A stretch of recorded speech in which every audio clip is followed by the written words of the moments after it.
My name's Dante Brigida. I'm a professional soccer player for Rochester New York FC, and this is another episode of my Futbol podcast.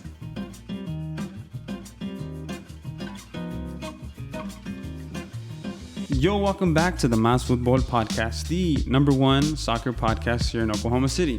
I'm your host, Ricardo Ulloa, and I'm here at Legacy Real Estate Group. Shout out to the sponsors for allowing me to record here. You know what they do. Hit them up if you're trying to buy, sell, invest in a house. The time is always now, so definitely appreciate you guys for allowing me to record here. But I'm not here by myself because I do have a special guest with me today from Edmond. He's an Oklahoma guy, but he's currently playing plural, I think, in New York. Yes. Congratulations. And my guy here, Dante. I practiced. Brigida. How are you? Thank you for having me. I'm excited. Of course, dude. I appreciate you making some time to come on here, and it's nice to meet you. It's going to be good to talk, with you and learn a little bit about what you're doing in your journey. So, give me a little intro. Tell me a little bit about yourself and what you're doing for the people that don't know you. So I'm 23. I grew up playing here all my life. Went to Edmond, Santa Fe, then played at Oral Roberts for 4.5 seasons. And then I just played my first professional season in Rochester, New York. And that's really it. Dang. That's my soccer. You're living the dream, bro? Yeah. That's good. Congratulations. Before we get into any deeper stuff about what you're doing and how you're doing, let's get the important stuff out of the way. What did you think about yesterday's game? For the people that don't know, yesterday was the World Cup final. They've crowned the champion. What are your thoughts about yesterday, dude? What happened? How did you take that in? I was watching the game yesterday, and I was like, I'm so glad I'm going on this podcast tomorrow because all of my cousins are Ronaldo fans. Really? Right? Yeah, so it's been hard. It's been hard. But I was like, I'm going to go on tomorrow and say what I need to say. And that is, he is the greatest. Yeah. I wanted to come on the podcast, look right in the camera and tell people that the debate is over. Yeah, over. There's no Cristiano, Ronaldo, Messi. It's over. For the people that didn't know that already and are just now realizing it because of the World Cup, welcome. Welcome to reality. Messi is the best, and there's no debate about it. What do you have to say? Talk to your cousins right now. I mean, I would just say it's over. You guys have talked all your crap, but Messi proved you guys wrong, and he's won it. So there's no debate. He's won everything. He's completed soccer. I saw an Instagram post say he completed it. There's nothing else you could do. Yeah. Completed it, mate. Done. And I'm not taking anything away from Ronaldo because he's unreal, and the things he did were amazing. But Messi is number one. Messi's number one. Let's segue into this because I was having this conversation with somebody over the weekend, and you, as a professional soccer player, might have a different opinion. But we started talking about people that are natural born talents as opposed to people that work hard to get where they need to. And he basically said that you have to be born with it. You can't get up to that level. And my point was you can. I mean, you have a point, you can, but you can't not have hard work. And the people that aren't born with it, they can get there, but they're just going to have to work a little bit harder. And we kind of just stuck. We didn't meet both ways. We were stuck on that. Where do you stand in that argument? I see it so where for me, I don't really post whenever I'm training and stuff. So obviously a lot of people say, oh, Ronaldo worked to get there. I 100% believe that. But also they don't know what Messi's doing behind closed doors. That's true. So a lot of people say, yeah, he was just born with it. That's it. He was just gifted that. But no one really knows exactly what he's doing. Obviously, Ronaldo, you see Ronaldo posting, and he's an unreal athlete. And the way he worked is inspiring. He worked his way to the top. But I don't know. I think a lot of people don't see what Messi does behind closed doors, and they just think that, oh, he just got there because of his natural born talent. I don't think so. I think he took advantage of his natural born talent. Exactly. If it was a fruit, he basically took everything out of it, and we just don't see him. But if he was kind of psychotic like Michael Jordan, we definitely see it or hear it. Yeah.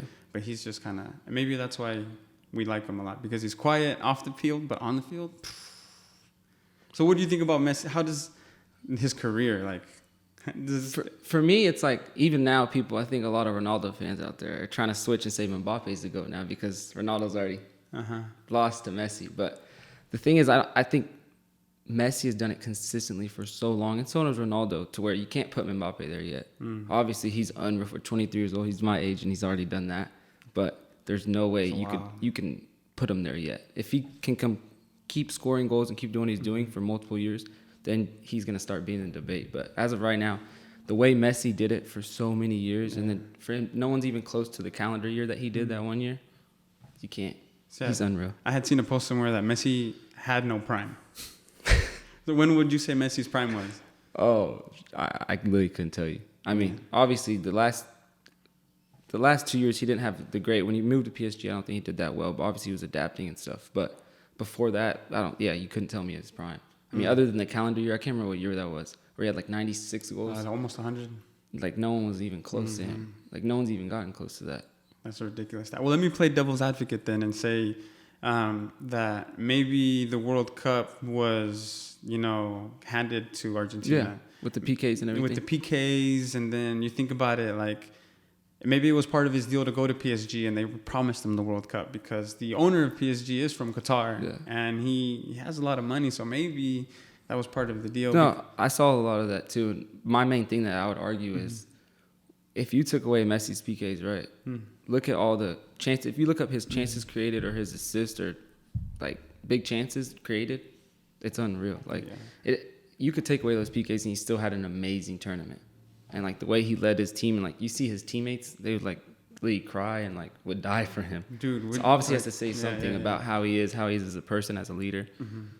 So I think he's unreal.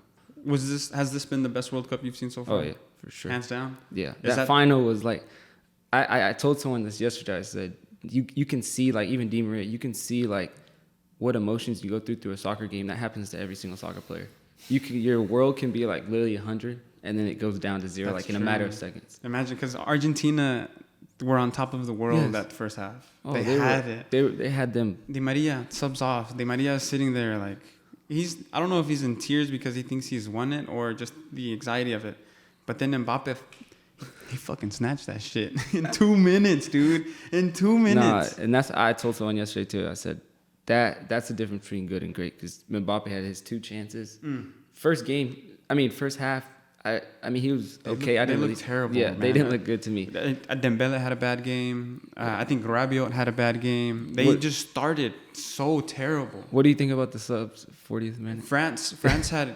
I mean, it obviously worked. Yeah, it obviously worked. France had better subs than Argentina did, but they worked. They worked, but I think that kind of just sent a signal. Like, first half Argentina were pressing. I was like, I even told my brother, I was watching with them. I said, Messi looks like he's defending a little more than usual. Like, and then I didn't even hear the stat after the game, and I didn't even realize it.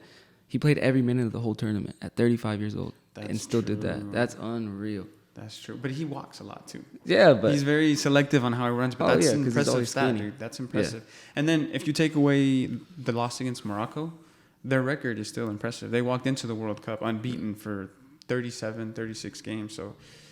No, they didn't lose to Morocco. They lost to Saudi Arabia. I did say Morocco, didn't I? But yeah, it was crazy. It's a crazy stat. I want to see that documentary. They're having one? I know. Somebody has to make a documentary from the beginning of Messi's career to this moment, like now. Yeah. And that'd be an unreal. Throwing in the loss in the finals and the loss against Chile in the Copa Americas and nobody could write a story like that. That's the thing about soccer. You try to tell people, and it's like nobody could write a story like this and paint a picture of because the World Cup is so hard to win, dude. Everything has to go your way. Oh yeah. We were talking about the beginning of the World Cup, and whenever Argentina lost their first game, when Mexico played it, everybody was like, "Oh, Argentina's destiny is in Mexico's hands," but and then they won it all, dude. Yeah, I thought I was disappointed in Mexico, but I kind of seen leading up to the tournament they were not doing well, and I thought that I don't think is that great of a coach for Mexico at the moment, and. That third game, they looked amazing, but the first 2 games, I didn't think they looked too good, so I was disappointed. Yeah. Well, if we pull it up and compare it to the previous World Cups, they basically did the same thing, except for this time they didn't get the luck. They didn't get the luck of the draw and get the pass to the next World Cup. Yeah. But I think it started so bad even with the call-up, the lineup, because Raúl Jiménez should have never been called up. Lainez should have been called up. I like the little kid from America, Zendejas. The one that was, he was deciding between he was gonna be able to go to the USA or Mexico, but I think that kind of messed him up. But I thought he was amazing. He was in form. But yeah, Jimenez, I mean, I love him, but for a year he had maybe a couple of goals. They should have took Santi. Oh yeah, Santi Jimenez. And that's the thing that I see in the World Cup is a lot of these teams that do well are the teams that have a lot of youth and then have that old experience sprinkled in there. That can kind of lead them, yeah. Because you got Giroud and you have Mbappe and all the young players, and then you have Argentina with Messi, and then you have all the the cast with him too. So overall, dude, that was a crazy World Cup. Yeah, it was amazing. Now it sucks that we don't have soccer now. But I mean, now we have the next World Cup to look forward to, right? So like, what are you looking forward to that? Do you have any plans? Like, do you know what you want to do or? No, I don't really have any plans, but I know there's World Cup games close, so I'm gonna be at them. I want to lead this into like to what you do, like 'cause you're a player too, right? Yeah. How is your career going? First of all. No, it's going good. Good. Yeah, I think the transition from being a college player to a professional soccer player is a big jump. So obviously this first year I was adjusting to it, but I thought I did well, and I'm ready. Now I'm ready to go. How is that jump?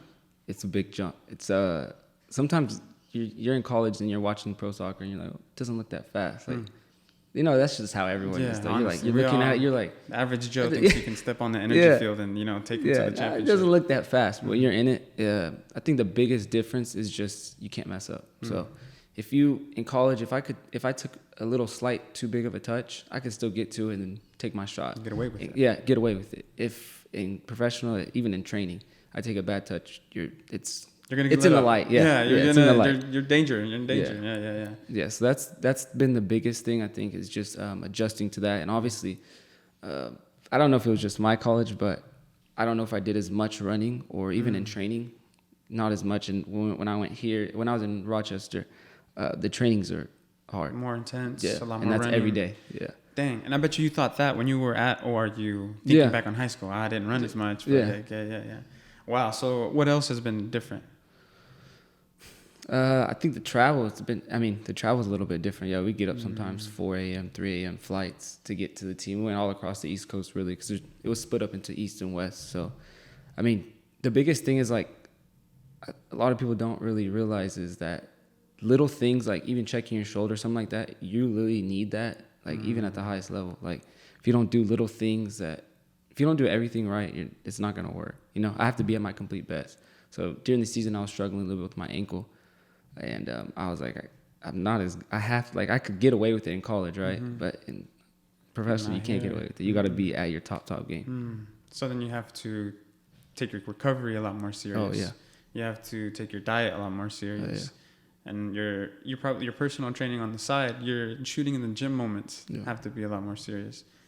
How are you changing those personal training moments? This off season, I actually tried to focus on something. I noticed during the season, I felt like after part of the game, after I was getting tired, right, I felt my legs were I wasn't able to do my moves as quick, or I wasn't able to move as quick. So I think this season I've been focusing on getting my cardio up. So then I can actually, whenever I need the ball and it's late in the game, I can make my moves with efficiency and move how I need to move, you know? Yeah. So that's just something I observed over the season. I was like, I need to work on that. Obviously, I don't want to work on that. Who wants to run? But that's what I need to do, you know? And you do that every day? So what's your day-to-day look like? I mean, like today I was at the gym. I ran maybe close to 70 minutes, about 6 miles this morning at the gym. I work out at Lifetime. I did that. I'll probably go train later today and then just be with the family probably. Do you do 2 days or are you off season? Yeah, I'm in off season. So that's why I'm here. I've been here for about a month and a half, and I'll probably be somewhere in January. Pre-season. So, yeah. And this is USL? No, this was MLS Next Pro. MLS Next Pro. Yeah. So I had a 1-year contract, or a 1-year deal, 1-year option. So they didn't pick up my option. So now my agent's looking for a team. I don't know if you know Cody Larendi. That's my agent. I do know Cody Larendi. Yeah, I was just going to ask agent. you. Yeah. How is having Cody as an agent? He's a great guy. Yeah, he's a big guy. Every time he is a huge guy, isn't he? But his personality is huge too, isn't it? And he's amazing. It's just as big. It's great. I was always wondering, like, is it like something that he turns on, or is this guy always like this? I think he's always. He's always like that, isn't he? Yeah. No, he's a great guy. He knows how to talk to people. He does. He's great. I think the one thing that he puts first is always the person. Yeah. Yeah. And every time I talk to him, he makes me feel good. Like, oh, like this guy. He makes me feel like he wants to talk to me. You know what I mean? He's but cool. He is great. Shout out to Cody because he's probably watching. But how is having Cody as an agent? It's great. I mean, so it's kind of a hard thing. You kind of have to learn and you have to go through it. So after my college season, I had maybe 1 or 2 agents reach out during the season, and I didn't really, kind of was just waiting and stuff. So I really wasn't replying or anything. And then I got in contact with Cody because one of my assistant coaches at ORU, Chris Taylor, he hooked me up with Cody and I talked to him. I was talking to one agent at the time And then Cody reached out and we met up right away. He wanted to meet up and we talked. We had maybe 2 or 3 meetings and he was really cool. So I kind of decided to go with him from there on. And yeah, he's been great ever since. I feel like that's a hard job to have. What, an agent? An agent. Yeah. Because you're dealing with a lot of people. And yeah, he has a lot of players and he has to reach out to a lot of people, make sure everything's going well. Every player has their own expectations, Yeah. their own, level. And yeah, I when I talk to him, a lot of the questions that I like to ask is like, dude, how do you have these difficult conversations with these players? Oh, Yeah, I mean, I guess just people skills or something, but yeah, that's tough to have. Yeah. How important is it to have an agent? Oh, I think it's very important. I was speaking to Daryl DK. I don't know if you know him. I played with him for many years. He's a good friend of mine. And then I was talking to Garrett McLaughlin, Lamar Batista, and just kind of asked them, hey, like, what do you think? What should I do? How should I decide? Because I was choosing between maybe 2 or 3 agents. And they really just said, go with the person you think is going to be closest to you and who is like going to be there for you, send you texts, check up on you. I said, oh, it's Cody. So that's why I went with him. And that's a good thing to realize. I had some friends that some people go with big agents and then they don't hear from their agent for 2 to 3 months during the season or, and it's just like, I'd rather have someone close that I can say, hey, what's going on? Or he's going to reach out, how's your season? Oh, I saw you got hurt last night. How do you feel? And he's always watching. Yeah. And he's been there before too. He's been in those positions. So man, how do you deal with the mental side of all this? Because in soccer? Yeah. I think it's the biggest part of the game. Mentally, you have to be, it's hard. It's something I'm still trying to work on, but like, I feel like I've gotten better just learning things about everyone. I mean, you have to learn so much about yourself. I think like my biggest downfall, but my biggest uptake is my emotions. So like that goes into it with mentality, but I feel like emotionally sometimes I let myself down, but sometimes that's my greatest thing is how emotional I am, Yeah. But I mean, being strong mentally and I mean, sometimes you're down or sometimes you're up, but you got to be able to bounce back. So what's the hardest thing that you have to deal with your mental side of it? I think just letting myself get out, like when I'm not playing well. So it's me telling, hey, calm down. You're okay. Let's get the next one, So I think that's something I struggle with. You could even see it in my college games, sometimes my high school games. I would kick the ground or I miss a shot and I yell at myself or something. So I think it's more about calming down, realizing we go again, Yeah, because you're a forward, right? Yeah. And you're always going to get another chance. Yeah. And you just need one to change the game. Yeah. You might just need 2 minutes, you know what I mean, to change the game and score 2 goals. So, yeah, when I had a sports psychologist on, and that was the previous episode. Really? Yeah, and we talked a lot about that, and he gave me like 4 or 5 points that are really the basic ones that he goes with everybody. And a lot of it, the one that stuck out to me was the language that you use in your head, because that language has been put into you by somebody else. You didn't just create it, and that has a lot to do with it, as well as the rituals that people take. Like, what kind of rituals do you have? Do you have any rituals? Like pre-game stuff? Pre-game stuff, like stuff that you unintentionally do maybe. I mean, obviously I'm going to pray before every game in the locker when I do that. I'm not like that. Like, you know how some people put on left sock before right shoe? I don't do that. Like, I mean, the only thing I have to have is my shin guards, right? I made my shin guards my freshman year of college, and they say God, familia. They say, I think they do say Messi on the hang. They say God, familia, Messi. Yeah, that's they it? say my girlfriend's name, but it's like they're like made up shin guards of cardboard and tape over them, and I've worn them for my 5 years. Damn. And I always have to play with those. Yeah. But maybe having rituals like that help people kind of like get into focus the zone. Or get in. It's kind of like a prayer, or kind of like when you go to church. You get in, they hit you with that first song, you get into that first prayer, and then now you know that church has started. Maybe playing soccer, it's like listening to a specific song. Maybe I put my left tape first, my right tape second. I don't know. Maybe it's something like just to get you in the mood. I always like to be the devil's advocate and be like, well, why do they do that? Well, maybe there's some good to it. I don't know. I mean, I have I go to the gym, right? I'll listen if I'm running that day. Every single time I'll play music for about 5-10 minutes, and then the rest of it is all podcast of David Goggins. I don't know if that guy's a beast. Yes. If I go through my YouTube right now, I could probably scroll for about 6 minutes, and it's just David Goggins. All his podcast or just people like make videos, motivational videos. Oh, I could listen to those all day. That's all I do. David Goggins made me run a marathon. You ran a marathon? Yeah, I've done 2. I wasn't as prepared as I needed to. Yeah. My times are terrible, but I completed them. That's all that matters. David Goggins was in my ear the whole time, dude. Have you heard his audiobook? I have not heard his audiobook. Get his audiobook. I just saw he got a new book too. Does he? Yeah. I didn't know that.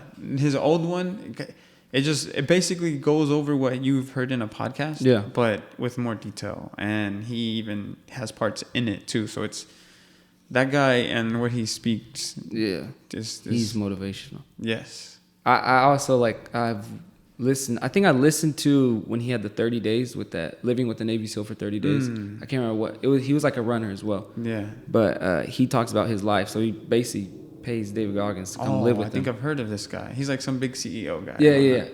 He's like, I want you to come train. He said, are you sure? Okay. And the stuff he made him do, and I was just like, man, that's unreal. Yeah, there's a story, isn't there, where he jumps into a big lake of water. Oh, yeah. In the freezing cold, and he's just like, why are you doing that? Well, I just wanted to see if he's going to be able to, do it. So one thing, it was funny because I was telling my girlfriend the other day, she said, why do you get up you're in off season, right? Why are you getting up at 6 a.m. to go train? Or to go run? Like, what are you doing? Like, why? Why can't we just go later? And I was just, I told her, it's just, that's mentality. Like, that's like the difference to where, like, you have to do, like it's David Goggins says, you got to do stuff you don't want to do. You have to do stuff that sucks. Yeah. If you want to get better, you have to do things that you're not good at or you don't want to do. So that's why, like, people always ask me that. And sometimes they think, oh, he just wakes up early. No, I don't want to. You think I want to get up early? Yeah. You think I want to do this? Nah, but it just like, you have to do things that suck. Yeah. What have you had to sacrifice to get to where you are now? Oh, a lot of time. I've given up a lot of time. I mean, in high school, really, I never went out or anything. Was that when you started taking it serious in high school? Or? Nah, I've been taking it serious since I was little. And I think that's what people don't understand is that, you said it best, is like, you have to do stuff that you don't like to do. Yeah. But I also heard somebody else say that you have to, if you want to be a professional, you have to act like a professional. Yeah. You have to take those habits and traits that they do to be a professional when you're not, and then eventually you'll realize that you are. Yeah. Something along those lines. I butchered it, but yes. No, you're straight on, because that's exactly it. You have to be professional. Even when in college, people would always tell me, you act like a professional. I said, yeah, because that's what I want to be. So I think there's so much talent. I mean, I've seen it. I've been in Tulsa for the last 4 years. I grew up here, and I've seen so many players that are so good on the ball, but they just don't have the mentality for it. They don't want to work like a professional. And that's the difference. Who, how, when, like, was this instilled into you?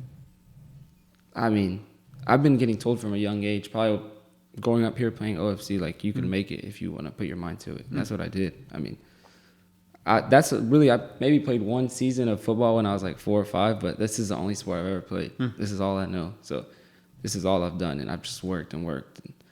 It's mentally, it's kind of weird because I had to transition from wanting to make it pro now to making another goal. Because it's like I hit there and I'm like, you know? Yeah. You get what I'm saying? Yeah. You hit a goal and you're like, now I'm here. So now what? And you just got to tell yourself, okay, well, now I got to make a bigger goal. Goal setting. Yeah, exactly. That's one of the things he talked about last week, are the type of goals that you set. Because if you don't set big enough goals, like, you won't, and then achievable goals too. Yeah. Like, you could say, like, hey, I want to be like Mbappe, 23 in the World Cup, second World Cup. But that's a little bit hard to achieve, you know what I'm saying? So scale it back, hit it.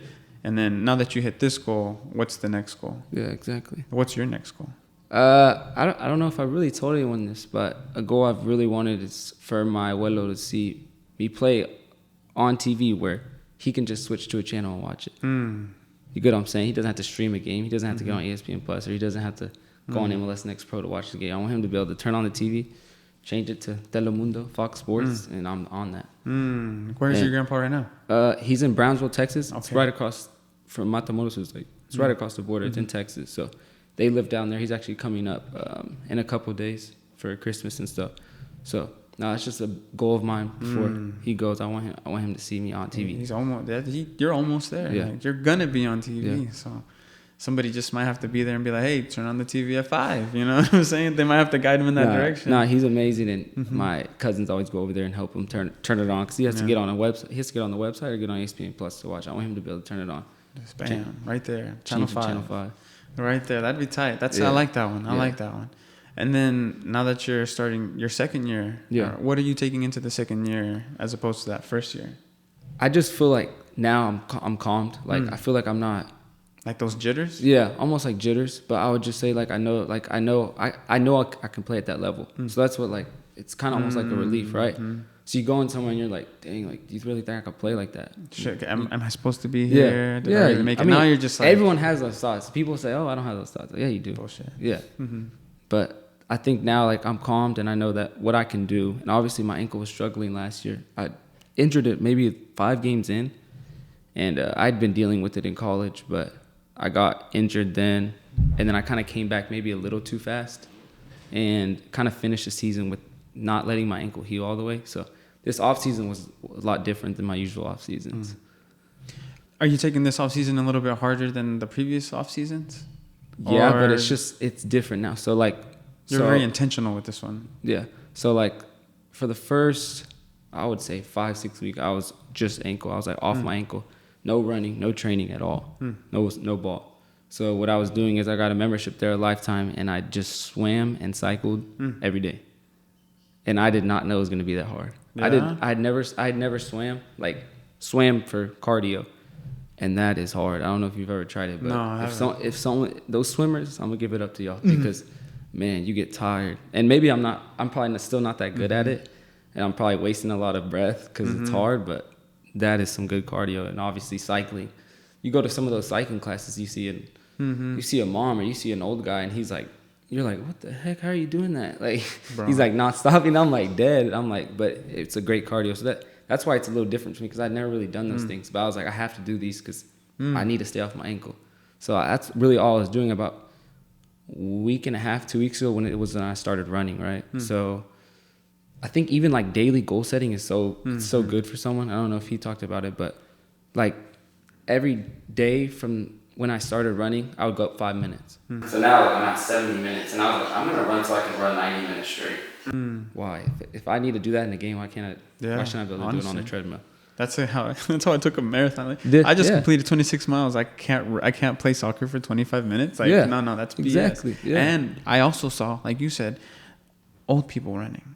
I saw a pregnant person running. I saw a guy running barefoot. And it just, like David Goggins says, you can do anything if you just put your mind to it. So, and I like what you said, that you're picking different activities to stay active as well, because that's another way of working out. Swimming is so simple, but you never know how that's going to impact you on the pitch. Well, talk to me about your high school. You went to Edmond Santa Fe. I went to Edmond Santa Fe, and I was coached by Joe Peeler. I think he coaches Energy now, just some energy teams as well. Yeah, but he's the high school coach there, and I loved him. He was amazing.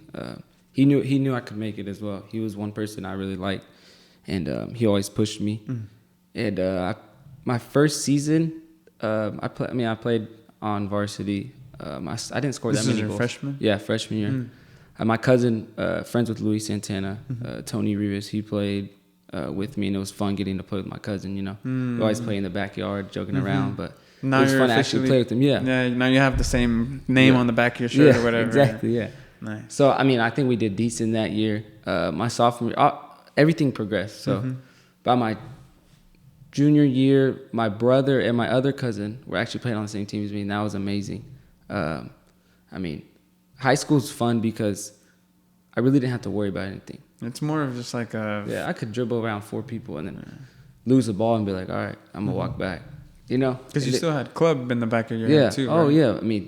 Training how it was, we'd go training right after school. We'd work out 4th hour, train after, and then have club the hour after that. So it was a lot of training, but high school was amazing for me. It's literally like me going playing on Reno or me playing at Score or Hat Trick. It's fun because I don't have to worry about anything. That's why people always ask me to go play and stuff at Western. I have people ask me almost every day, let's go play this, let's go play here. I can't, but if I could, I would 100% be. Is that hard to tell people that you can't? Oh yeah, because I used to always do it in high school. I would lie to my dad sometimes. I'm not going to play because he'd always tell me, you're going to get hurt. I had, even in club, I would get 10 fouls a game. I would get fouled. I was little, I would always get fouled. And my dad would tell me, you don't go play. Don't go play. And I would go play. Yeah. But now, since I'm here, or even in college, I was I can't play. I'm not gonna risk my career and everything I've worked for to get hurt at a Sunday league game against some old guys. That's true, but I also think that's some BS. How like you've gone and made yourself really good at something, at something that you love and you love to do with the people that you love to be with. And now that you're at this high position, you can't do what you love to do with the people that you love to do it with. Now you're kind of like by yourself on an island playing with a bunch of professionals that play it like for that passion, but just to win as opposed to just being there to play for fun. Yeah, no, I mean, I think a lot of people think it's amazing. Like everything's amazing, everything's like real happy as a professional. Obviously, it's unreal. It's amazing. It's everything I dreamed for. But there's also downsides to it. It's lonely sometimes. Like I have friends that come out with me and train. I usually don't train with anybody. I'm weird. I don't train with nobody. There's only 2 people I train with. That's Cesar Romero and sometimes with Ryan Huerta. And that's it. People ask me to go train with them all the time. But if I'm going to go train, I'm going to train with those 2 because they're like family to me.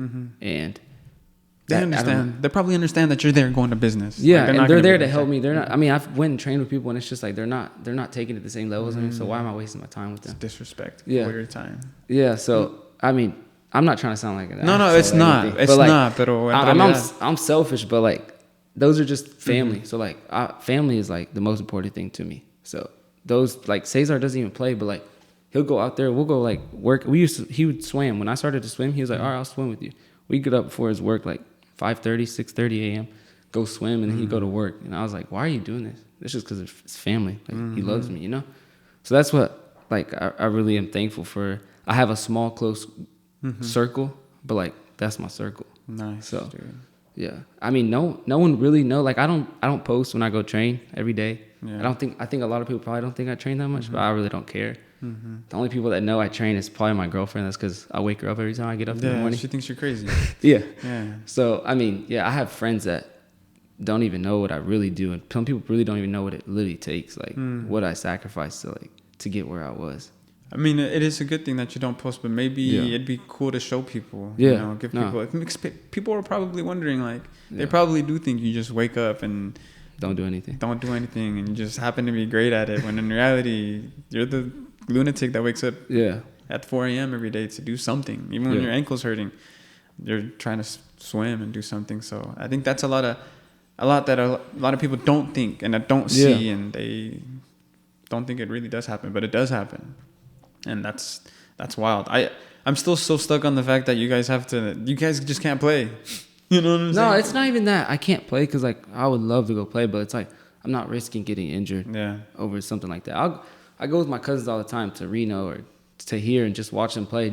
I know so many people come up to me and like talk to me, and I don't even like sometimes I don't even know them. It's so cool, like them coming up and like, hey, what's up, Dante? Like I heard about your season. That's so cool, and I'm like, that's amazing. Like, it's so cool to see that, but like.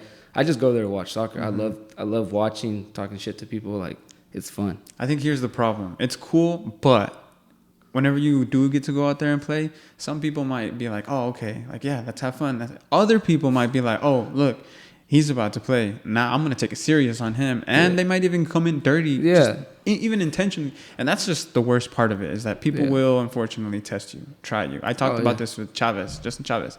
And he was telling me how when he plays at Western, now that he isn't a pro, he gets people all the time trying to test him. And it's just dude, you're not even worth my time. Exactly. Like, it's not even, I shouldn't even be here. And this is why, you know what I mean?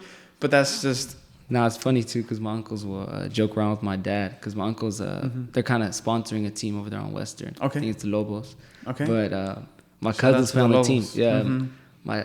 They'll joke around. We're at cookouts and stuff. He'll be like, all right, Dante, so you're coming next week to play, right?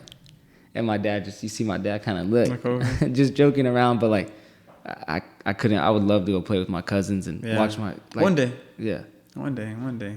Why do they sponsor the team? Because they love soccer. It's funny. Some people don't understand that, but tell me why they sponsor. It's funny because I literally used to always talk about people like that, and then now it's my uncles. But like, I used to always say, why are they spending? Why do like Sunday league teams want to pay me a couple $100 to come play a game? Like why? And some people always ask me, I say, it's because they love the game. They want to win. They want bragging rights. People don't understand it, and that's why like my uncles will go buy the whole team a new jumpsuit, and I'm like, why are you spending Spending I knew a guy. You need those type of people to have a team like that. Yeah. They'll sponsor the team. They act like they're the coaches. They'll buy you some shoes. Yeah. There'll be a DT, and then there'll be another guy that just shows up that doesn't play. I don't know where this guy came from, but he's in the coach's ear telling him who to sub in, who to sub out. Yes. And that's just the beauty of the Sunday League soccer, dude. Like, no. They over there in Tulsa, they take it really serious too. The Sunday League in Tulsa? Yeah. It's cool. I would say I like Western here better, but I need to go see what they have over there. No, they have indoor tournaments all the time, and they have outdoor fields. There's a guy there that I know that he likes to pay a lot of people to come play. He brings people from like Dallas, bring people down and stuff. That happens all the time. They take it serious. Yeah. And imagine what we don't know that happens under the table. Oh, yeah. Like these guys have to, if they're willing to pay you $100, I can't imagine what it is to my team against your team. I'll put like $5,000 down or what, and they're paying people to play in that. Because when playoffs come, that's when the Dallas players come. Oh, yeah. That's when the ex-pros come. So man, one day you'll get out there, dude. Be playing out. But you haven't. No, I've done it. Like you've done it before. Yeah, I went out there. Obviously, I'm not telling my dad. My dad's probably watching this, mad at me now. But sometimes I would go out there and play. Yeah, but like I think as I got older, I knew I'm not gonna risk it. Started understanding. Yeah. Did your dad play? No, my dad didn't play. No, my dad grew up in LA and then came over here, and he really didn't know nothing about soccer. But now he's the biggest soccer fanatic ever. So then, how did you?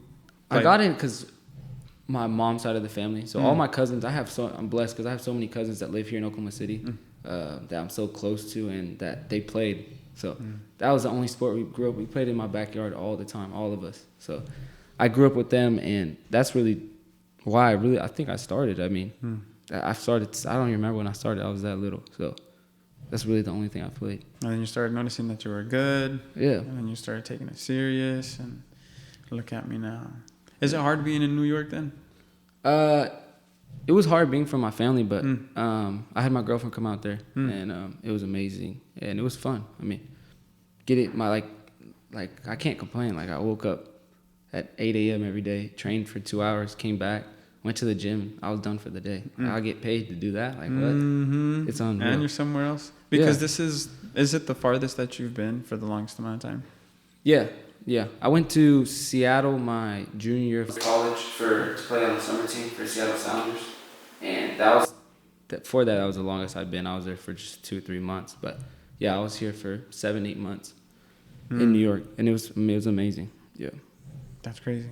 That is crazy. And then so MLS Next Pro? Yeah, what is that like? So you basically just call it the reserves of the MLS. Okay, so I mean you could look at it as a lot of teams, so my team was the only independent team. So it didn't have a stepping stone to the MLS, right? But we were the only team. So every other team was like Miami, Seattle FC 2, yeah, Dallas Seattle 2, yeah, LA Dallas 2. 2. Yeah, exactly. So this year there's actually a lot more teams that are joining. There was like 4 or 5, or maybe more, that didn't join just because they were waiting to see how it did. But they're all joining now. But it was fun, and so the cool thing was sometimes those teams would bring down players from the first team, and you playing against crazy players. Give me some. Who have you played with or against? Just this season. We played against Thalys Magno for NYC, and he's unreal. He's like 19, but was one of the top scorers for New York City when they won it. Maxi Morales, he's an old guy, but amazing center mid. When we played Orlando, they brought like 7 or 8 first team guys. There was a bunch of guys. It was amazing. So it's basically like a mix of older players with a group of young players, because most of those teams are using that MLS Next Pro team to develop their young players that they think are going to be really good, and they put them there. And then you have some older guys, kind of more like leaders or just older guys coming off an injury or trying to get into the rhythm, whatever. So like if they're not getting that many first team minutes, they'll bring them down, let them play with the second team just to get minutes, or kind of do it more towards the season. You'd see they bring more first team players because they're trying to see if they're going to keep them or not. Yeah, but we were different because we were independent, so like we didn't have an MLS like a feeder to go into or something like that. So it was more like we were kind of one of the older teams. So we had players 27, 20. I think 27 was the oldest, but 25, 26, a lot of them. And then we had 6 or 7 players coming out of college, kind of like me. And then we had maybe a couple younger kids, but most of the teams were younger kids with a big group of older kids. So it was like a mixture. I get confused because this and the USL, it kind of sounds the same because some of MLS teams play in the USL, but Yeah. from what I'm hearing, some play in MLS. Or is this like... So now I would say probably all of the teams are in MLS Next Pro. This last year, it was like 75%, but there were still some teams playing in the USL. But now I think they're all basically converting to MLS Next Pro. Would this become like the third tier or really just a second tier? Because I mean, USL is there. Yeah, it's kind of confusing. No, it is confusing. I have to tell a lot of people. I mean, you could call it second tier, you could call it third tier. It really doesn't matter. I mean, obviously it goes MLS, then I would probably put USL with MLS Next Pro. And then there's USL League One, which is good too. There's great players in that. I know Garrett McLaughlin plays there, and he's amazing. He had an amazing season. And then obviously I think the lowest one would probably be NISA. Those, I mean, I've heard it's not the most, what's it called, reliable. Okay. Like, I don't know. Because they're smaller clubs. They have, there's only sometimes you might not get paid. There's all kinds of stuff that goes around. There's like 7 teams in there, or 8 teams, which isn't, I wouldn't want to go there. But I mean, USL League One, any of those teams, they're good. And they're all professional teams. There's so many leagues. Sometimes I just get confused. Yeah. But that's good. Dang. And when does your season start?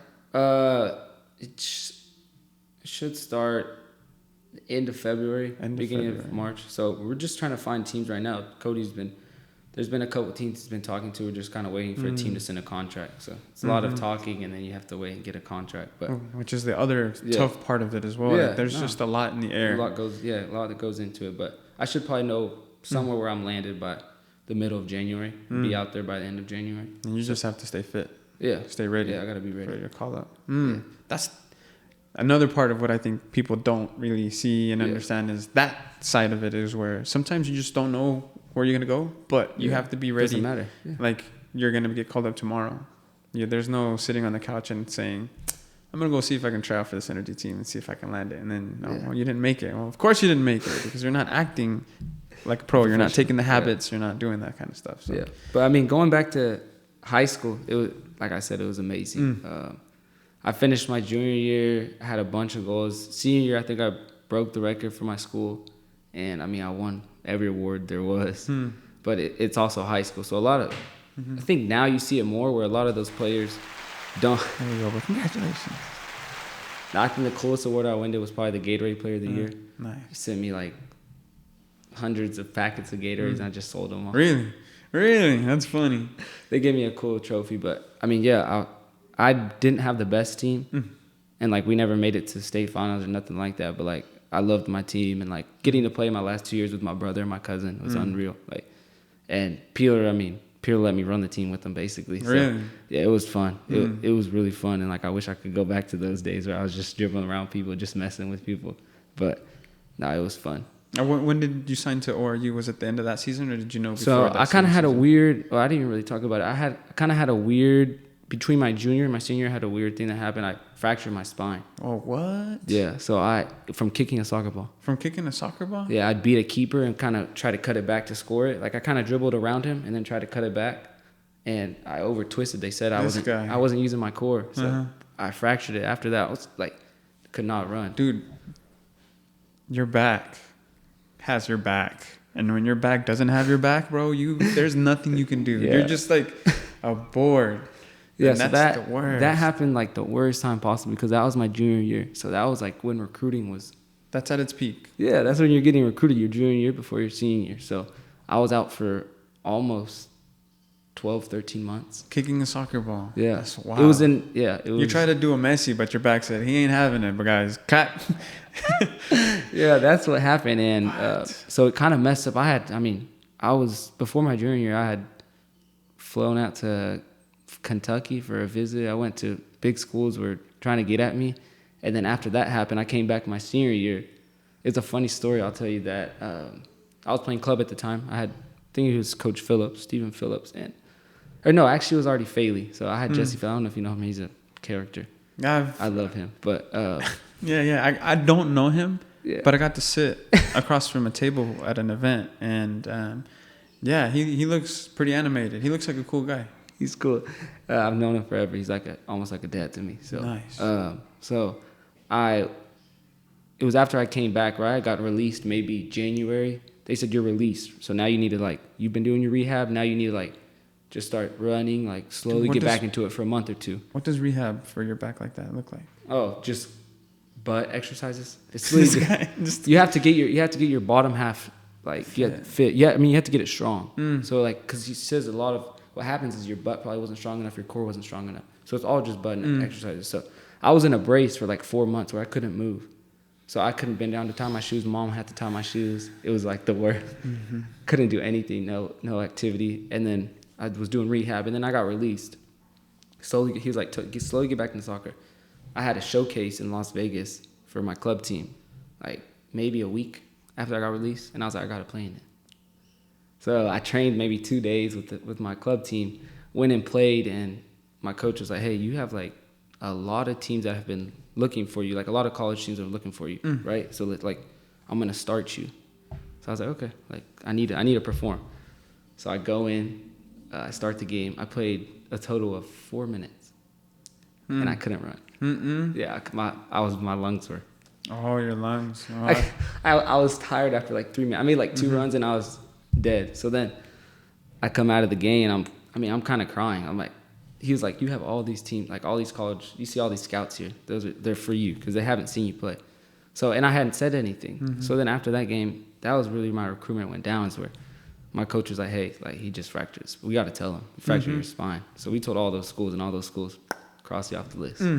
So that's a hard one. But I thank God, because before that, I had known Chris Taylor he's from Tulsa, or he's from Oklahoma City actually. And he had told me, hey, we're going to give you I think it was my sophomore, junior year, we're going to give you full ride to ORU. I was like, okay. And I told my college coach, I told my club coach, Faley, and he said, tell them to piss off. What? Like, you're not going to go there. You're going to go to a big school. So I was like, okay. So I told them. I don't think I said it like that, obviously, but I was like, hey, we're going to wait like for further things, but thank you for the offer. And he was like, okay, just leave it at that. You always have a place. So then after that, after that happened, and I was low. I was at my low after that tournament. That showcase, I came back, and I was hitting ORU back up, saying, hey, is that still available? And they said yes. So that's where I went, and it's crazy to think that like that's where I ended up. But like I was just blowing them off a couple months ago. You didn't necessarily blow them off. Yeah, you kind of like, just held your offer. Yeah, you didn't really say yes. You didn't really say no. Yeah, but it was a blessing in disguise. Like I'm so thankful for ORU and everything they've done for me. So there's amazing coaches there, all of them, close to all of them. So I was really thankful that they gave me the opportunity, and obviously it paid off. Yeah, big time. Yeah, that's big time. It's crazy how life works that way, huh? Oh yeah. Wow. Yeah, but it was a hard feeling. Like whenever I literally saw my coach walking over to all the scouts and saying, hey, he's like, he just fractured his spine. So like that's why he looks like that. And then you got to see the coaches take that in, see what expressions they had, and I remember the Kentucky coach. I have a freaking picture. I have pictures on my phone of coaches that I've heard, or I wouldn't say like I don't have any have any hate towards them, but I have pictures of coaches that like have said I'm not good enough, or like. This is your list, your motivational list. Yeah, that list that you look. There's like, say the names, bro. No, I'm kidding. I'm kidding. A lot of them are from Oklahoma, but I'm kidding. There was a funny story in high school. I don't know if it was just Joe Peeler being smart, but in high school, I think it was senior year.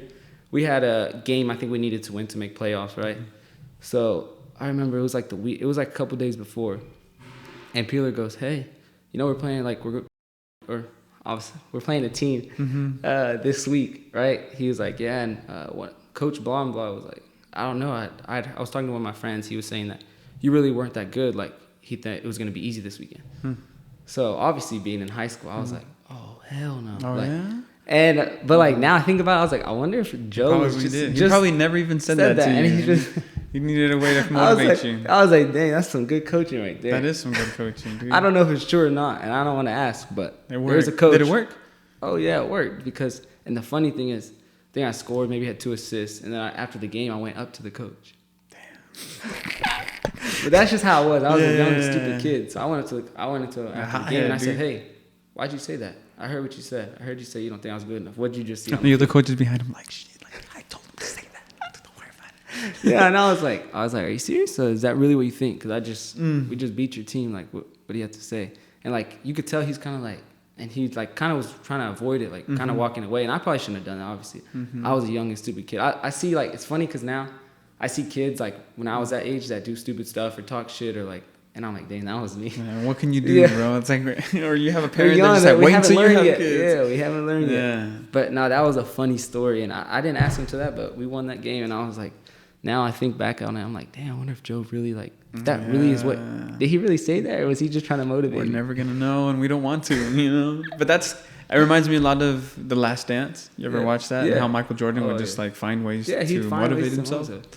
That's crazy. You know what's funny? The David Goggins, one of the ones I was listening to in a quote I wrote down was, he said motivation's crap, and for the first part I was like, why would he say that? Like a lot of people have motivation, but then the more he was talking about it, he says, motivation it comes and goes, right? So I mean, there's people every day that they'll go to the gym because they're motivated for a couple of days, and then once that motivation wears off, they're out of the gym too. It's with everyone. It happens to everyone, even for me. Like some people get motivated. You're motivated for a while, and then it slowly lays off. It's normal. It's gonna go. It's normal. It's gonna happen. But that's why David Goggins says motivation is crap. If you're driven, you're gonna knock anything down in your way.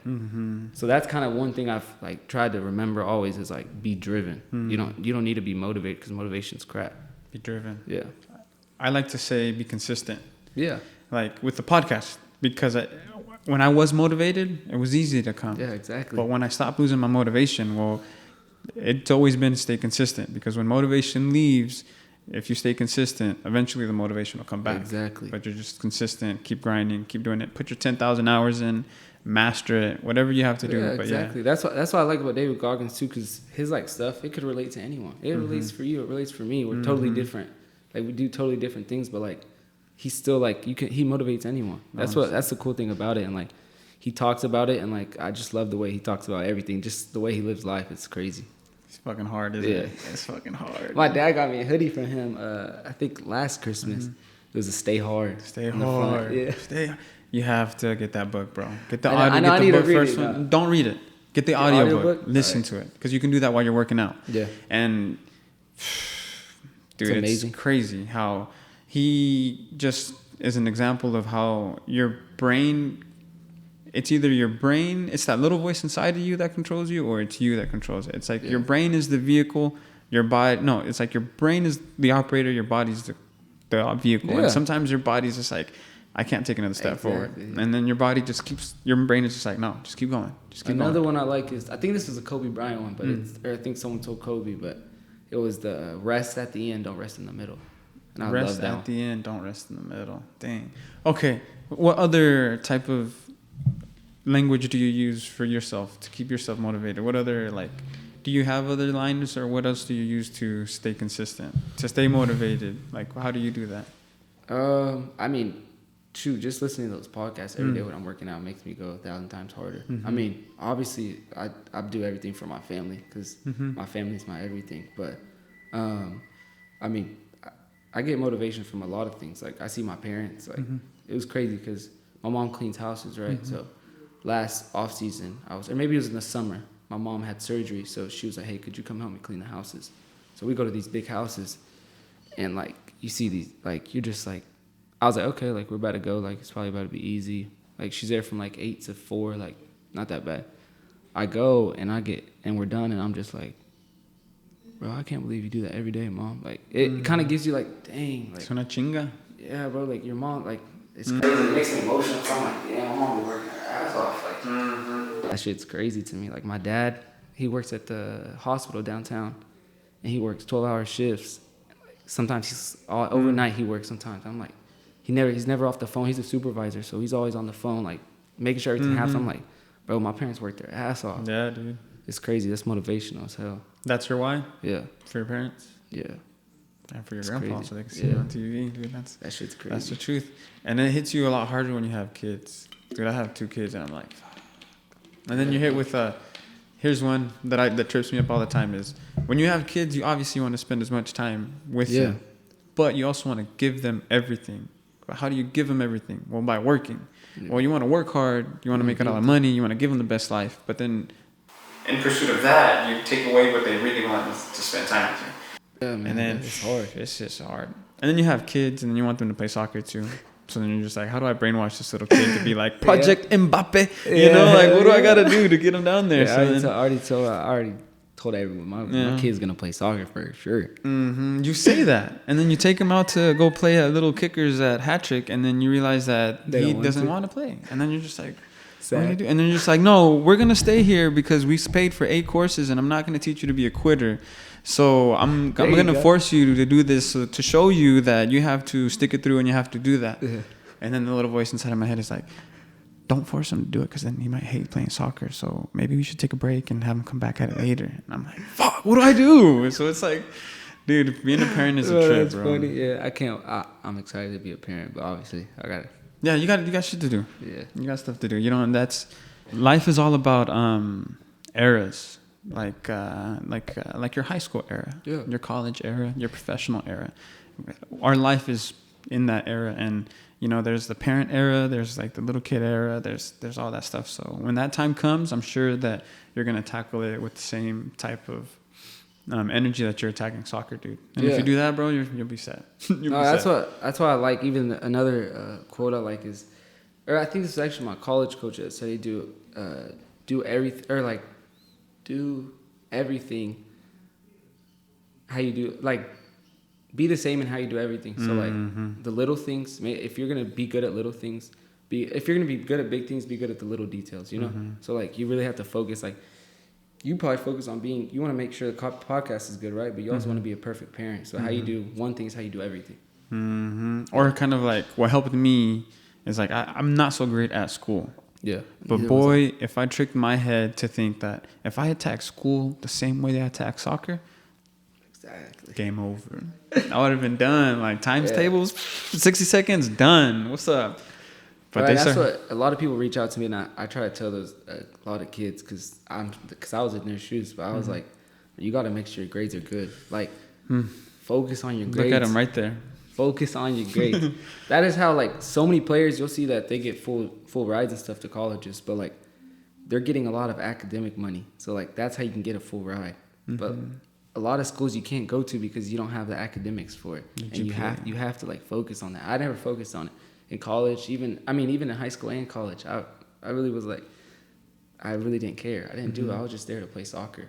But like I wish I would have taken it more seriously. I mean, I had chances to go to other schools even after my freshman, sophomore year of college. I had schools that reached out. I reached out to my old club coach. Hey, Dante should come here. Also, it's like I had a full ride, and I was like basically getting some money back every semester. So I was like, why am I gonna switch to another school? And they'd be like, hey, you may have to pay $5-10 grand. I was like, I don't want to put that on my parents. And if I would have just had my academics right, I would have been able to probably go, you know. But I mean, everything happens for a reason. So I'm glad I didn't move anywhere. I always told myself, like, if you're gonna make it, you don't need to be at a big school. If you're gonna make it, someone's gonna see you. And that's what I think a lot of kids need to hear. Like, you don't have to be at the best school. You don't have to, like, a lot of kids go to Dallas to go play club ball, or they want to go somewhere big. Like, I was always here. I stayed in Oklahoma for college, and I'm a pro now. So like, you can make it. Anyone can make it. You just have to stick it out, huh? Yeah. And MACU, #1 in the nation. Yeah, I saw that. Oklahoma Christian, Oklahoma City University, SNU. There's a lot of colleges in Oklahoma, so I think Oklahoma people are fortunate for that. But if there was something else what other questions do people ask you when they reach out to you? Oh, I mean, so they always ask me just about my story. They say, how did you get there? And it's a lot of kids from Oklahoma. I mean, I've had kids reach out from where I was going when they see me play or something, but it's really just about, hey, how do I reach out to a coach, or how do I get to this school? And I always tell them, hey, we need to be realistic, first of all. Like, are you at that level where you can be at that top? Because you can reach out to a lot of kids and like, okay, I want to play for the top teams. Like, I want to play for Kentucky. I want to play for Wake Forest. I want to play for like those big D1 schools. And it's like, okay, if you're not there yet, then you need to get there first. And some kids will reach out to me like their junior year of high school. And I'm like, it's too late. You need to, like, you're going to have to go to a smaller school and then you work your way up. There's a kid, Luca Rodriguez, that played with me at ORU. He was at a JUCO, actually, I think, and then went to ORU, played 1 year, had a great year center back, and then left and went to Kentucky. And he just finished as a starter there, and I think he's probably going to make it to he'll make it pro. And I was like, that's a good story. Like, he started at a JUCO, went to a smaller D1 school, and then made it to a big D1 school. Now he's probably going to play pro. I think what we're missing are just people that have done it, and then just people that are there to talk to those kids. To give them, because you didn't have. Did you have anybody that kind of explained the way, like, hey, this is possible? I just think about my brother. Like, my brother went to go play at NOC. Yeah. And then after that, I was like, hey, man, don't trip. You can then go to MACU. And he went to go to MACU. And then afterwards, I was like, well, look, man, play your season. Take the second half of the season, second semester, take it an O trip. Yeah. And then go back. And then you can go back during the soccer season. And then some people just don't know that there's that route is there to them. You know what I'm saying? Yeah, so, I mean, there's a lot of different people. Like, I mean, even Gary McLaughlin, he played here, grew up, and then went to SMU, a big D1 school, and he did super well. And he obviously went pro. But, like, there's different stories, like Lamar Batista grew up here, and then he went to play one season in California, and then Portland Timbers picked him up. I think Portland did, yeah. But he's been at that's where I was with in Rochester. So we both. Yeah, I heard that Lamar's going to be out there. Yeah, it was amazing feeling like knowing he was going to be there because obviously like I've known him. Yeah. So he played at the highest level. He played for LAFC and he played for Portland Timbers. Like, doesn't get higher than that in the U.S. So he was there, and then he kind of dropped to the USL, and then he's kind of went to a couple different teams. But I was really happy when I heard that we both were going to be going up there because at least I knew someone. Small world, isn't it? Yeah, it's crazy. Yeah, shout out to Lamar. And then I'm confused now. So you are going to be playing with Rochester next year? No. So it was a 1-year deal, 1-year option. So they didn't pick up my option here. So we're currently trying to find a team. I mean, there's been a couple teams that Cody's already told me, but we're just waiting. And it sucks to wait. And like, I wish I could just talk to him 24/7 and ask him. Or like, I'm the one making the decision. Yeah, Cody, like, did you get anything, Cody? Yeah. But obviously, like, he's dealing with a lot of things. Yeah. I mean, I know he's gonna get me right, so we're just waiting patiently. You just gotta do your part. You gotta be able to deal with what you can control. Yeah, and that's in the gym every day. We talked about your high school. Yeah. You ended up going to. Don't worry. How was that transition from high school? Because you used to be able to dribble around. But you used to. You said that you could do that in college too. But probably not so much, right? Yeah, not so much. I think. Or what was the toughest part of that transition? I think that was when I had to really transition into start defending. You can't be a winger or a striker and not defend. A two-way player. Yeah, you have to be, or else you're not going to make it to the next level. And that's what my college coach always hit me on. He said, "You can make it." The mic right here. Yeah. You can make it, but you can't. You're not going to make it if you don't defend as well as attack. You know. So that was something I really had to get into my brain, and it took me a while. Like a different habit, isn't it? Yeah. It took me a couple of years actually to get into that habit to where, hey, we're not just scoring goals, we got to defend, because coaches are going to see that, and then if they see you're not defending, then they're not going to want you. You're the first defender. Yeah, exactly. Yeah, it starts from up top, really. So that's something I had to learn, and they yelled at me a lot. I think my freshman year they kind of put some discipline on me, just the way of attacking and defending, like making sure I do both, not just one. Yeah, but sorry, you said you had to calm me down because the old high school you was coming up to coaches like, "What's up? You said this to me, but not college Dante anymore." Nah, those coaches get on to you. Yeah, so it's a little bit different. But no, it was fun. I mean, we played against some good schools. We obviously were a smaller Division I school, so we didn't play the very, very top teams, but sometimes we'd play we played good teams, you know. So it was fun, and that transition from my freshman to senior year was unreal. Like, we went from, like, I'll tell you, our 4 seasons, we were probably 4-11 our first year. Then we moved to like about an average. We were like 7-7, and then from these last 2 years, we only lost like 2-3 games. Oh. It was insane. Like, seeing that those people you got there with freshman year, you built that to make that team like that. It was unreal. So my last year, so for my career, I had the most goals in ORU history. So that was a big achievement of mine that I was very happy about. Yeah, it's a big one. Yeah. No, I'm so thankful for the coaches. They brought in good players every year. I feel like from my year, like, we improved every year. So I was very happy with all of my achievements, everything I did. So it was fun. That's what I was gonna say. You left out like how you did. The first year, you got some PT. You got some goals under your belt, and I think you even made the second team, right? Or was that my freshman year? What I'm trying to get at though is that you had a not so bad season. Oh yeah. But the sophomore year, you had a better season. Yeah. Your junior year, that was my big season. That's the best season that you had? Yeah, I think I had 12 or 13 goals. So that was the big one. After that, after my junior year, that's when after my sophomore year, that's when some teams were reaching out.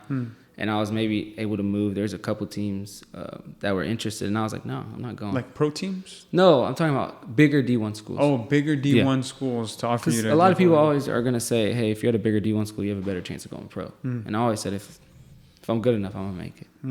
So if I'm good enough, I'm going to make it. Yeah, the grass is always greener, but. Yeah, I could have transferred somewhere else and then not played or gotten hurt, and then I would have been done, you know? So I'm just thankful for ORU and everything they did. So. I mean, we improved every year. My junior year, I had a bunch of goals. Senior year, I had a bunch of goals. And then my COVID year was my last year. That's when I kind of messed up my ankle first, kind of towards the end of the season. And I tried to finish that season so hard. I mean, I got a steroid shot in my ankle. I got like a bunch of things. Tried to play on it because it was right before playoff. It was funny. I have a funny story. It was my last. It was our last game before playoffs. And we were playing Kansas City against an old keeper of mine, actually, Cooper Clark. Yeah, amazing keeper. And we were down 2-0, right? And we were already in playoffs, so, like, we were kind of just, like... Just going through the motions. Yeah, you could tell. Like, even I was. Like, sometimes I check out, you know? So it was 2-0, and it was, like, 2 minutes, 30 seconds back on the clock. And I scored with like 2 minutes left, right? From my teammate, I had a good ball. I finished it. So then we're like, all right, it's 2-1. There's a minute left. Like, we're still not going to score. We get the ball, I get the ball with like 50 seconds left. I dribble down the left, cross it, and one of my friends headed in. So then it's 2-2. Damn. And we're just like unreal. Like Project Mbappe. You could have. I was waiting for you to tell me you scored it so I can be like, Mbappe. It was unreal. Like, we were just like, what just happened? It's 2-2. There's like 10 seconds left on the clock. I go over to my coach and he says, please do something magical. So in overtime, it's golden goal in college. So keeper picks up the ball, punts it. I take like a plump touch, like nasty, right in front of me, out of the air from like 60 yards. Dribble, and then like I make a move on a guy and then play it to my center forward. He was one-on-one with the keeper, finished it, and it was just like, that was like my favorite game ever because it was unreal. I was just like, I was going crazy, and like everyone was like, we really just like beat them. It was like 2-0 with like 2 minutes left to go. Damn. That was like one of my craziest games. That's the craziest moment? Yeah, I think. You think so? Yeah, other than that, and then like we were the first Oklahoma team to win regionals for club. That was when I was playing with Daryl DK. And I mean, I don't know if you know much about him, but he's playing second division in England. He's a big-time player. I loved playing with him because you could play him a ball anywhere, and he would just get it and then put it right at my feet. So it was I was almost spoiled playing with him because he's so big, and like just the way he used his body was so good. Like our center back would just ping a ball into him. He would pop it down and give it to me, and then I would just dribble. Was it evident at that point that he was different? Yeah. Oh, yeah. He was a year younger than me. He played up. And he was a year younger than me, but he was... He was like twice my size and everyone's size. Everyone asked him for a birth certificate. Really? Yeah, because they would be like, there's no way he's... That must have been the hassle every time you show up to go play against some club team. You're like, that guy's too old. And he's just like, what do you mean? Like, I'm the youngest guy here. And the funny thing about him is he's real like, I don't know. He seems such a nice person. Like, yeah, but like, too nice. Like, I would have to talk shit for him. Like, we'd be in the games and someone would like foul him real nasty, and I'd be like, hey, what the fuck? You're not gonna talk shit. And I'm the one over there, like, fuck you, like talking to the guy, but he's like an amazing guy, but he was. It was so fun to play with him because he would just hand the ball to me basically. Damn.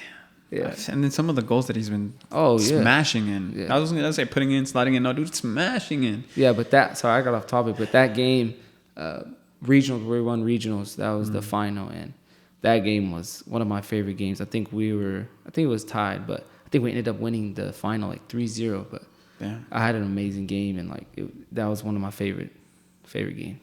Dude, how wild is it to get back with talking about Daryl, like seeing him out there? Oh yeah. Yeah, I mean, even at that level, he's bodying people. Like, his body is unreal. You're just like, well, see, I guess it wasn't just me. Everybody in the world's having problems with him. Yeah. Man, if he didn't get injured, I swore I wanted to see him at the World Cup. Yeah, he was struggling with some injuries. But, I mean, he'll be fine. Get there. Yeah, I think he played the other day. Got a goal and an assist. Yeah, he's fine. He'll do fine. He'll be okay. He's loving the money over there. Shout out to that guy over there, man. Yeah. From the Mass Football Podcast to Oklahoma City to the big guy out there. From Edmond too, right? From Edmond, yeah. You got to play against him in high school probably then? Yeah, I played against him in high school a couple of times maybe, but I mean, everyone would just foul him. Yeah, that's the only way you could stop him. Must be the cool part though, is like playing high school against your club mates. Yeah. I mean, we play against everybody. Most like a lot of the team would be like on one team, so we'd get smacked up. But like, I mean, it was just fun to be able to dribble and score goals. Like, you never had to worry about anything. I was gonna ask, you weren't the type to be like, oh, they're all playing over there, I'm gonna go play over there. Nah, I don't think so, because your family was there, and it was more about playing with the family. Yeah. No, I think I was telling someone the other day, I had a huge, like, my biggest regret in high school soccer was our playoff game, and we went to PKs. So it was me. I can't remember what number I took. It doesn't really matter, but I chose. It was like I was basically chose who was taking PKs, and it took me and my brother, and my cousin was a defender, right? So he was asking who wants to take 5. Or Peeler was kind of asking me, and I said, I saw Edgar, and I said, nah, let Kessler take it. So after the game, like, I kind of was like, we lost the game, right? And Kessler missed.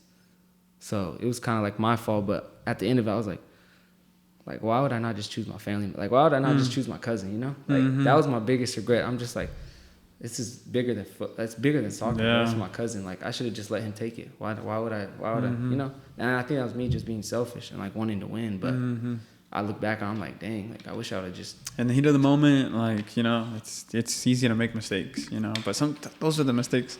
It's funny because I feel like everyone has, like, those high school, like, you know, this moment here kind of, I wish I would have done it differently. Yeah. But talking about moments, I always like to ask people, like, what moment in your life do you feel like if you would have made a different decision, your outcome would have been totally different? I don't know. I really couldn't tell you, like, what's that one point, that fork?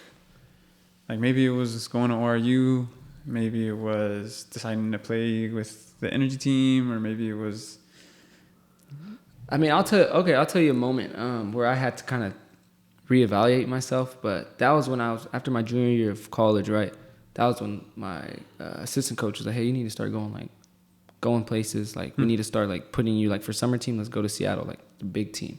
In that, what is it called? I think it's called USL League 2. So it's for, like, development players, like, basically to keep busy, kind of like the energy had. Yeah, Energy had that. Yeah, I did that my freshman and sophomore year. But he was like, hey, let's go to Seattle just so more people can see you, be out there.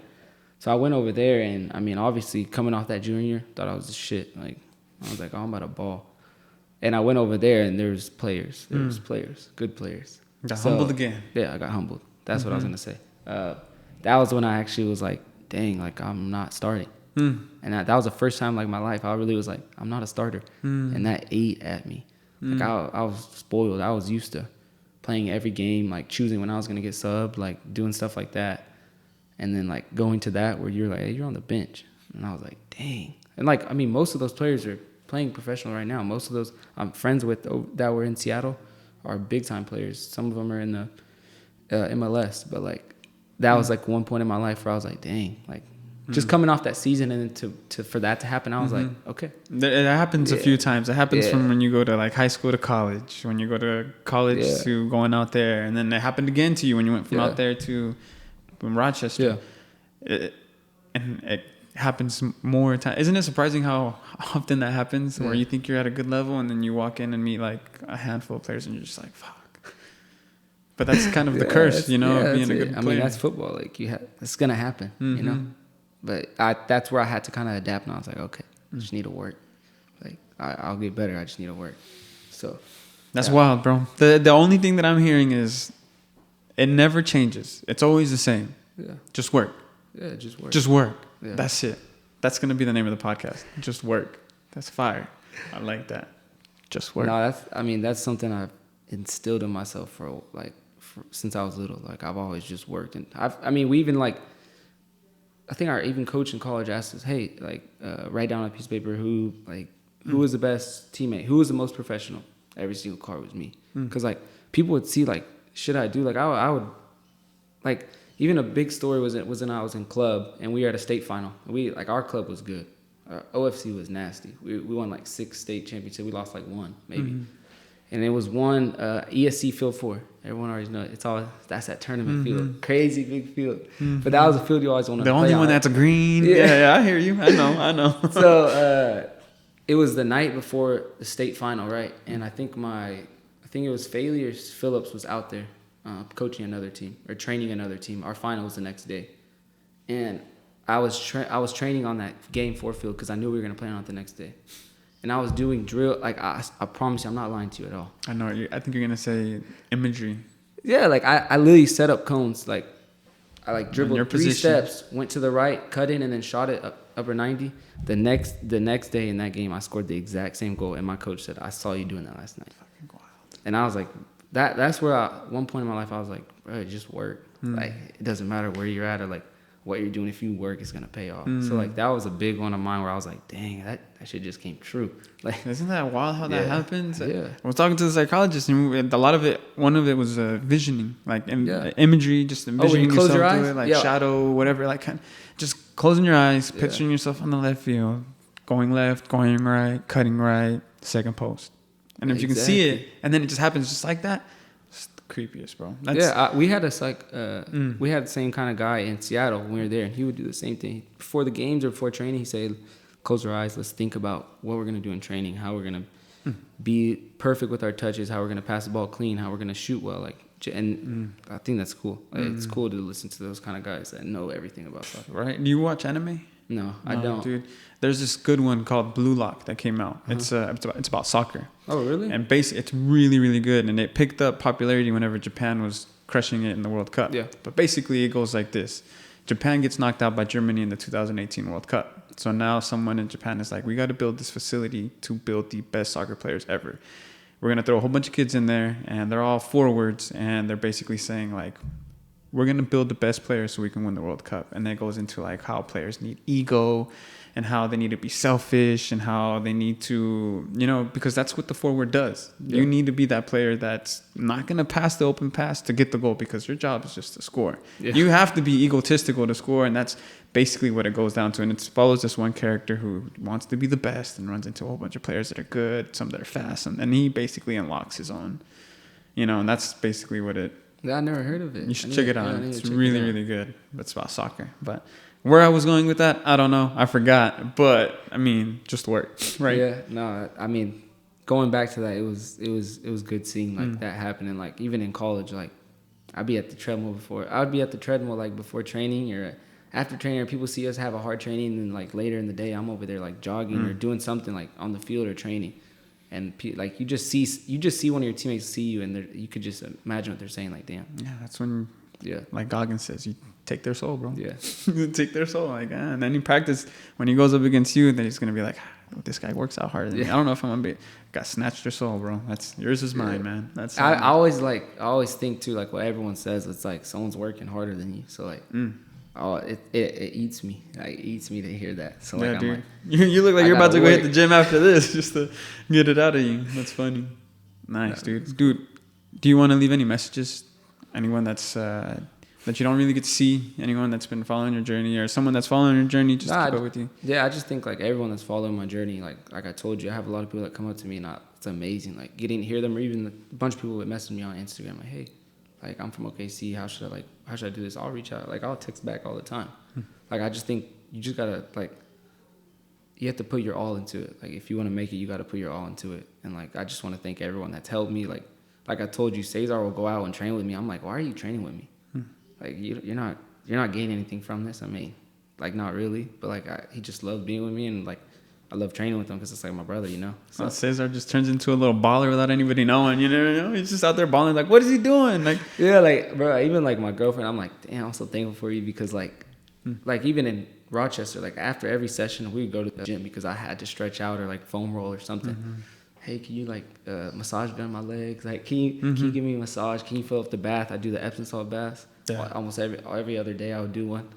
And I was just like, damn, like my circle. I'm thankful for my circle, Circles, we need them, bro. Well, Yeah. I appreciate you for coming on. This was a lot of fun. Yeah, it was. It was cool. And if you ever want to come back on, hit me up when you're back off season. We'll Yeah, catch next up. off season, let's hop back on. Talk about the World Cup. Talk about something, I don't know. Messi's the greatest. Messi's the greatest. Messi's the greatest. Messi. Encara Messi. I got my little kid going, Encara Messi at home. And he's like, what am I saying? Don't worry about it. Just keep saying it. Encara Messi. Bro, when he peeled away against that good defender in Croatia, the best defender, bro. That shoulder drop. Nah, but Ronaldo is right there. Ronaldo's right there. I'm not taking anything right there. He was right there, but I'm not taking anything away from him. He's literally GOAT number 2. Like, I think he's GOAT number 2. The first loser. The first loser. Messi's about to get another Gold Cup. He's about to have his 8th Ballon d'Oro. Messi needs to come to Miami so we can watch. Bro, do you think he'll come back? He has to. He has to. I don't see Messi going anywhere else. He has to play in Miami. I hope he does. I don't know. We'll see what he does. Honestly, so many people were like, he should just retire. But nah, he said he's not going to retire. Did you see that? Oh, he did after the He said, I'm not going to retire. I want to play as the champion. Like, I ain't going nowhere. That's basically what he said. The Copa America is next year, too, here in the United States, too. Yes. And I heard that's Brazil, Argentina. That's all South America here in the U.S. So it's gonna get rowdy. And then, yeah, dude, I heard maybe Ronaldo might go to. No, I heard he signed a contract with Real Madrid, right? I don't know. I just heard he was training with Real Madrid there, but I don't know. Good time with Real Madrid. I don't know what he's gonna do. I hope he doesn't go to Saudi Arabia. I hope he doesn't get a bag. Yeah, comes to the MLS. Nah, not even a bag. I just I don't. Why would he want to move there? I'm not trying to hate on it, but why would he not come play in Portugal or play here? Just play somewhere. I don't think he should go chase a bag for Saudi Arabia. We heard he has all the money in the world. Do like Dani Alves did and just go to Mexico City, bro. That's it. Yeah, he should just do that. We'll go watch for sure. I'll go play for America. It's okay. I don't like you guys, but it's cool, just to have a little Ronaldo out there in the yellow and blue. But yeah, my parents were sending me, they went to Mexico City last couple months ago, and they went to watch at the Azteca. Mm-hmm. They sent me a video of the stadium, when they were cheering and stuff, and I was like, bro. Have you been? Do you go? No, I have never been there. That's you what never been to Mexico? Nah, I've been to Mexico. Okay. I've just never been to the Estadio Azteca, and they say it's unreal. And the video they sent, I was like, dang. I couldn't even, I can't imagine playing in front of that. Even just walking in, you know how when you walk into the stadium, you walk through the stands and you see the pitch, kind of the corner of the pitch, and then as you come in, the whole thing panorama comes into your view, bro. And then you stand there and you look out and you say, man, I'm the shit. Maradona played here. What? Pelé won a World Cup here too. What? Oh my God. Bro, that would be an unreal. I played on big stadiums, but it wasn't filled, So there's a difference. If it was filled like that place gets packed, I can't imagine playing in front of that. And that's what I was telling someone the other day about Messi and even Mbappe. That game is people obviously they're gonna hate if you miss a PK, right? But imagine taking 2 or 3 PKs in one game on the same keeper in front of that crowd in a World Cup final. Mm-hmm. You're not telling me that's not clutch, bro? Ask Harry Kane, bro. Ask Harry Kane. I can't I give it up for Mbappe and I give it up for Messi because that would be unreal. They put their teams on their back, dude. Messi carried Argentina the whole way, and Mbappe was just. And it's so crazy comparing him to this World Cup to his last World Cup because he's obviously more mature. Yeah. He's obviously more lethal. He knows how to do and get in and out of. That last play that he had against Argentina before they went into extra time, where he had that ball in the corner. He took one player, took another. Yeah. Yeah. Mijo, fuck. They're both nasty. That game was cool. And that save that Martinez had. Dude. Nasty. Was that in overtime? You want to tell me the game is corrupt for Argentina and show people that picture? Martinez is a block, dude. I know a friend. His name is Franco. Mm-hmm. He works for FIFA. I don't know exactly. He's explained it to me many times, but I always ask him what do you do? But I think he at one point was following around Mexico and he gets the media and the stadiums ready. He makes sure everything is good to go, and he got selected to go work in Qatar. Dang, that would be unreal. Bro, he worked games, and then he also got to see every Argentina game. And then I mentioned he's from Argentina. Oh. He's in Argentina. Yeah. So, and then he worked the final. He worked Argentina against I forgot who they played against. But basically he got to see his team win. And I'm just dude, that guy is living the dream. I feel so proud to have a friend like that. That's I admire people who have dreams and strive for them and achieve them because that motivates me to be he has a dream, he made it, I can do it. Yeah. You can do it. And knowing people like you guys, just like, it fuels me, because it's just, there's something to that. People that just have a dream, a goal, and they set it and they go for it. And I think that's so valuable, dude. Valuable. Yeah. And you guys motivate people. He motivates me. You motivate other people to become a pro. So shout out to you guys, man, and just keep working. That's all we got to do, work. Stay work. What was the title, I guess? Just work. Just work. Yeah, just work. Encara Messi. Yeah, Messi's a go. Yeah, Messi's a go, bro. We'll leave it at that. It's on an air, so we'll just keep chatting it up. But the next World Cup, when it comes, I want to take the whole month off. You are? I want to. I'm going to. I'm already saving up. I've been saving up for like 2 years because I knew that it was coming. Yeah. That'd be perfect. I heard the first game's going to be in Mexico City. I want to watch it. Oh, it is? That's what I heard. Dang, I think so. And if I can't get in the stadium, I want to be outside the stadium. I want to hear it. I want to see the fireworks. Even like what's it called?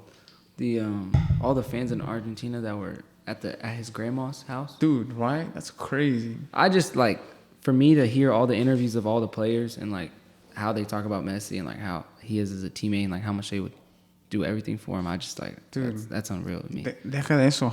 The amount of joy that he's brought the whole country, dude. Yeah. Like, there's not one person in Argentina right now that doesn't have a Messi jersey on. And all that's just because he kicked the ball in the net. You know, in simple terms, insane. It's just a guy. It's 11 people on the field with the ball. But they gave all this joy, all this happiness. And at the same time, they tore the whole country's heart out. Like France, you know, like they're sitting there, and it's just like a yin and a yang to this like soccer thing. And it means so much. It baffles me how much soccer just impacts people. No, yeah. And I was even telling my uncle yesterday, because I think people forget that like they're human. Like Messi's a human being. So like he's like, oh, Messi turned the ball over on that goal, and I'm like, yeah, he did. And I'm sure that's every other player. Yeah, dude. No, like everyone, that happens. Like it's gonna happen. I'm not like, if Messi never messed up, then he wouldn't be a human. He wouldn't be playing soccer. Like there's no one that's perfect, and that's where I think sometimes kind of people get confused because they're watching every single Messi play, and they're like, because everyone's on the debate, and then they're like, oh, well, he turned this over. Oh, he scored a penalty. Well, it's like calm down. Like, it's okay. Like, everyone messes up. Like, Ronaldo's missed penalties a lot. Dude. So has everyone else. So like,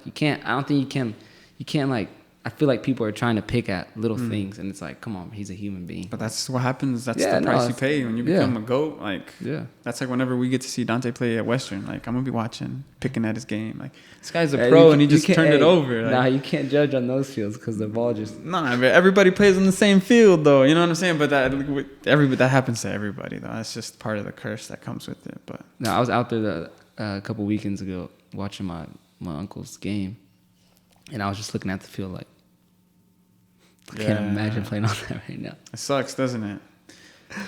But I mean, it's still soccer. It doesn't matter what you're playing on. People still scoring. Yeah, I don't have anything good to say, so I mean, I'm not gonna say anything at all. So yeah, I mean, that's what it is, though. It's always been like that. You know what you're gonna get, but the tacos still slap afterwards. The beers still hit. Like the vibes are still immaculate. Like the tacos is kicking in. Now we have a DJ, so like the field is everything. Who needs a good field, bro? When the vibes are where they are. So man, all right, well. It's been a good podcast, dude. It does. It has. And again, if you want to come back on, let me know. We'll make it happen. Will.